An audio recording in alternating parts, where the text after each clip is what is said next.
Hello students, my name is Rimsha. I'm teacher of class 6th from Yardley International School. Open our social science books. Okay. हम इसके chapter 2 पढ़ रहे थे, the early societies. इसमें हमने कल पढ़ा पैलियोलिथिक टूल्स के बारे में, ठीक है, और हमने पढ़ा फायर की डिस्कवरी किस तरह से हुई. ठीक है, अब हम पढ़ेंगे पैलियोलिथिक मैन को कौन कौन सी नॉलेजेस थी, क्या क्या चीज़ें उनको पता थी. ठीक है,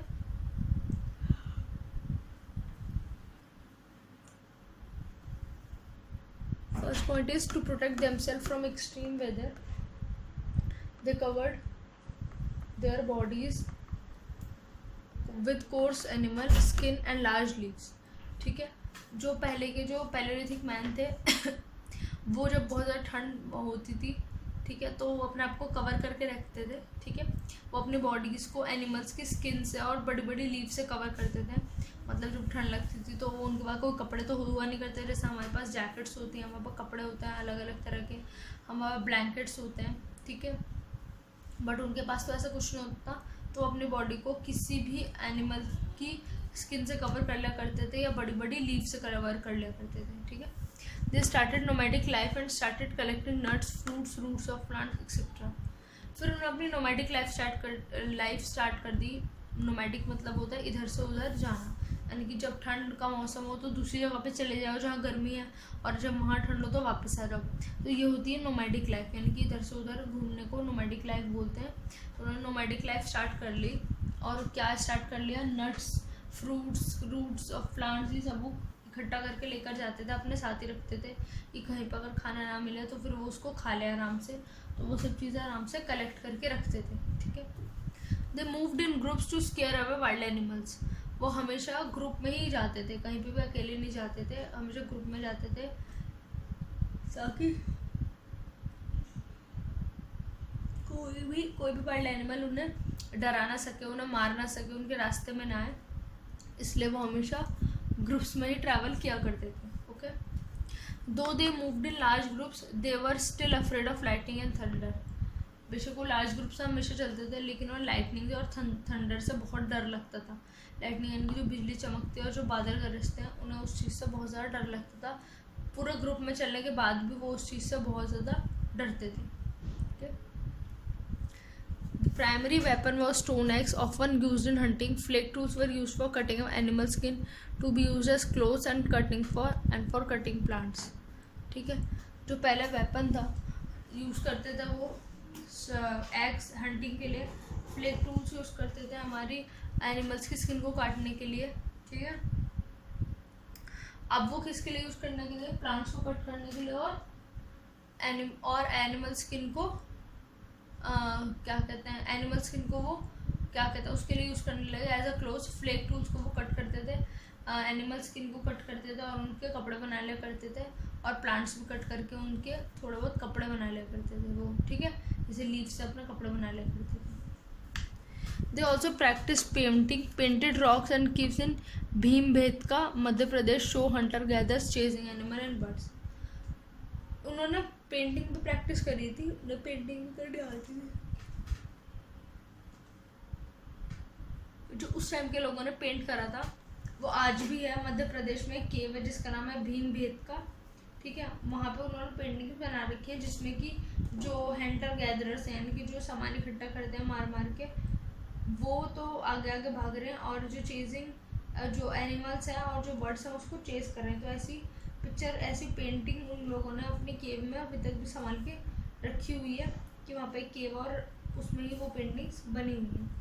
ओके, तो आई होप ये आपको पैलियोलिथिक एज अच्छे से समझ आ गया होगा, इसमें कोई डाउट नहीं होगा आपको. Okay, next is mesolithic age. Okay, ये हमारी रही थी 10,000 BC से 8,000 BC तक. ठीक है, यानी कि ये रही है हमारी 2000 साल के करीब. 10,000 BC में स्टार्ट हुई थी और 8,000 BC में खत्म हो गई थी. ठीक है, in the end of palaeolithic age man entered in the mesolithic age. The word meso means middle, so the term mesolithic refers to middle stone age. ठीक है, मीजो का मतलब है मिडल. ठीक है, तो मीजोलिथिक एज क्या होगा? Middle old stone age. ठीक है, जो स्टोन एज थी उसका जो मिड था वो था मेसोलिथिक एज वाला, ठीक है। During this age their tools and weapons had improved. Apart from bones, horns, chipped stones tools, they made microliths which were small fixed on wood और बोन्स, ठीक है। उस एज में क्या कहते हैं, क्या वो उनके टूल्स और उनके वेपन्स इम्प्रूव हो गए थे ऑब्वियसली, जो पहले के लोग बनाते थे उससे तो बेटर ही बनाते थे, ठीक। लेकिन बोन्स, हॉर्न्स, जो छोटे छोटे टुकड़े थे, stone tools, chipped stone tools थे, खराब टूटे फूटे, ठीक है। They have microliths which were small and fixed on wood और बोन्स, ठीक है। उन्होंने इतने छोटे छोटे बनाए, ठीक है। तो क्या कहते हैं, वो उन्होंने छोटे छोटे टूल्स बनाए, इनका नाम था माइक्रोलिथ्स। वो क्या करते हैं, वो छोटे थे और वो किसी भी वुड या बोन पर फिक्स हो जाते थे, ठीक है। They were used as spears, saws and arrows. तो उन्होंने क्या यूज़ करे, स्पीयर्स यूज़ करे, सॉज यूज़ करे और एरोज यूज़ करे, ठीक है। Mesolithic tools have been found at Adamgarh Madhya Pradesh and Bagor Rajasthan. मतलब जो उनके मेसोलिथिक एज के जो टूल्स थे वो आज भी मध्य प्रदेश के आदमगढ़ में प्रेजेंट हैं और राजस्थान के बगौर में अभी तक भी ये वाले टूल्स प्रेजेंट है मेसोलिथिक एज में, जो पहले के टाइम में लोगों ने बनाए थे, okay. Slowly the men of Mesolithic age learned to tame animals. They started to make simple house, though most people still lived in caves and under the rocks. तो जो मेसोलिथिक के जो लोग थे, जो आदमी थे, उन्होंने क्या कहते हैं, एनिमल्स को पकड़ना, शिकार करना सीख लिया था, ठीक है। वो बहुत से सिंपल घर बनाते थे, बहुत ही सिंपल से। इतने में क्या हुआ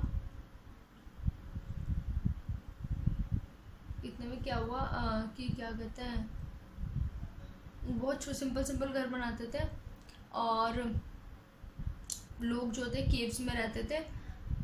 उस टाइम पे छोटे छोटे घर भी बनाया करते थे, बट कुछ लोग ऐसे थे जो अभी भी केव्स में रहते थे और रॉक्स में रहते थे। जिस तरह से चेंजेस आते हैं, हर कोई उस चेंज को एक्सेप्ट नहीं कर पाता। कुछ लोग उस चेंज के अकॉर्डिंग अपने आप को चेंज कर लेते हैं, कुछ लोग अपने पुराने टाइप की चीज़ों में ही कंफर्टेबल रहते हैं, ठीक है। इसीलिए जब मेसोलिथिक एज आई तो उन्होंने सिंपल घर बनाना शुरू कर दिए। बट जो कुछ लोग थे मेसोलिथिक एज में, कुछ लोग ऐसे थे कि उन्हें ऐसा लगता था कि वो कंफर्टेबल नहीं है, बिल्कुल भी वो उसमें नहीं रहना चाहते थे।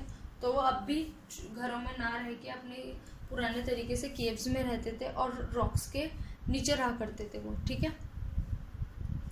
तो आई होप ये आपको समझ आ गया होगा मेसोलिथिक एज, ठीक।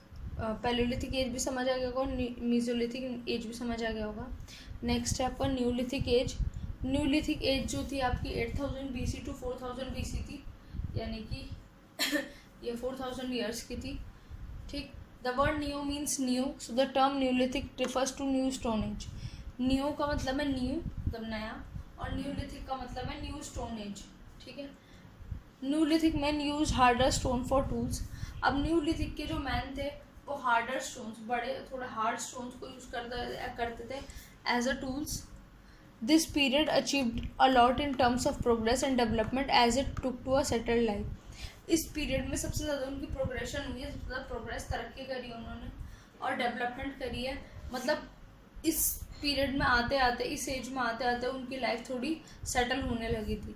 अर्ली मैन से थोड़ा थोड़ा वो मॉडर्नाइज होने स्टार्ट हो गए थे, ठीक है। Agriculture was discovered. फिर उन्होंने एग्रीकल्चर इस एज में डिस्कवर हो चुका था। मतलब एग्रीकल्चर यानी कि जो खेती बाड़ी करते हैं वो इस एज में डिस्कवर हो चुका था कि कैसे हमें खेती बाड़ी करनी है, कैसे चीज़ों को उगाना है। पहले वो सिर्फ उगी हुई चीज़ों को खाते थे, अब वो धीरे धीरे उन्हीं चीज़ों को उगाना शुरू कर रहे थे, वो उन्होंने डिस्कवर कर लिया था। Sharper sickles for harvesting, stone axes for clearing trees and bushes were made, ठीक है। शार्प सिकल्स होती हैं वो उन्हें हार्वेस्टिंग मतलब काटने के लिए, फसल को काटने के लिए यूज़ करा। स्टोन जो के एक्सेस जो होते हैं, कुल्हाड़ियाँ थी, जो पुराने ट्रीज़ थे जहाँ पर वो एग्रीकल्चर करना चाहते थे, जगह को साफ़ करने के लिए, पुराने ट्रीज़ काटने के लिए यूज़ करा उन्हें। और बुशेज वर मेड, यानी कि लंबे लंबे जैसे झाड़ जैसे थे वो बनाए गए, खेती करी गई। Man also use bone to make needles, और लोगों ने सुई बनाने के लिए बोन्स का भी यूज़ करा। मतलब वो अपने तरीके से हर चीज़ों को बना रहे थे अपने हर ज़रूरत को धीरे धीरे वो मॉडर्नाइज करके अपनी अपनी चीज़ों को बनाने की कोशिश कर रहे थे। ठीक है, तो न्यूलिथिक एज में काफ़ी ज़्यादा चेंजेस आए थे। ओके, नेक्स्ट क्लास में हम यहाँ से पढ़ेंगे। आई होप इतना आपको समझ आ गया होगा। न्यूलिथिक एज अब हम कंटिन्यू करेंगे नेक्स्ट क्लास में। ओके।